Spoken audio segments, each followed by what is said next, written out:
त्रिनेत्र देव, भोले शंकर, त्रिपुरारी, शंभु आदि नामों से पुकारे जाने वाले भगवान शिव विश्व में मौजूद हर प्राणी के पालन करता है। उनकी इच्छा के बिना एक पत्ते का हिलना भी असंभव है। भगवान शिव की आराधना के लिए भारत ही नहीं बल्कि दुनिया के हर कोने में उनके मंदिरों की स्थापना की गई है। हमारे पौराणिक कहानियां बताती है कि शिव शंकर धरती के कई स्थानों पर प्रकट हुए जहां उनके मंदिर बनाए गए। इसी क्रम में आज हम बात करने जा रहे हैं बुंदेलखंड के टीकमगढ़ में स्थापित कुंडेश्वर महादेव के मंदिर की, जिसकी महिमा अपरंपार मानी जाती है। आखिर क्यों यह मंदिर विशेष है और क्या है इसकी महिमा की विशेष वजह, आइए इस वीडियो में जानते हैं।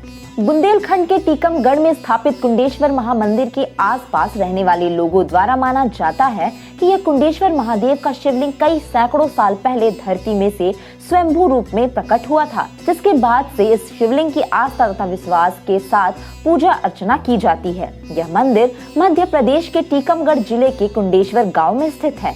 शिवलिंग की सेवा करने वाले भक्तों द्वारा यह भी बताया गया है कि कुंडेश्वर महादेव का शिवलिंग हर साल चावल के आकार जितना बढ़ता है। इसके दर्शन से भक्तों के कष्ट दूर होते हैं, साथ ही मन को शांति मिलती है। सावन के महीने में यहाँ श्रद्धालुओं की भारी भीड़ जुटती है। कुंडेश्वर महादेव के दर्शन के लिए आसपास के अलावा अन्य राज्यों से भी श्रद्धालु पधारते हैं। मंदिर से जुड़ी कहानी के अनुसार एक बार माता पार्वती जी शिव जी से पूछती है कि उनका पुत्र वीरक कहाँ है। इसका उत्तर देते हुए शिव जी ने कहा कि तुम्हारा पुत्र महाकाल वन में तपस्या कर रहा है। तब पार्वती जी ने शिव से कहा कि वह उसे देखना चाहती है, अतः मुझे भी अपने साथ लेकर चले।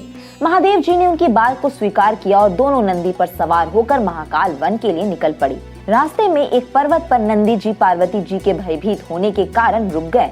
शिव जी पार्वती से बोलते हैं कि तुम कुछ समय के लिए यहाँ रुको, मैं पर्वत देखकर आता हूँ। कुंड नामक गण तुम्हारी सेवा में रहेगा और तुम्हारी आज्ञा मानेगा।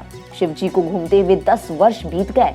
शिव जी के न लौटने पर पार्वती दुख विलाप करने लगी और उन्होंने कुंडगण को आज्ञा दी कि वह उन्हें शिव के दर्शन कराए। जब कुंड दर्शन नहीं करा सका तो पार्वती ने उसे मनुष्य लोक में जाने का श्राप दिया। इसी बीच शिव वहां आ गए। पार्वती ने कुंड से कहा कि तुम महाकाल वन में जाओ और वहां भैरव का रूप लेकर खड़े रहो।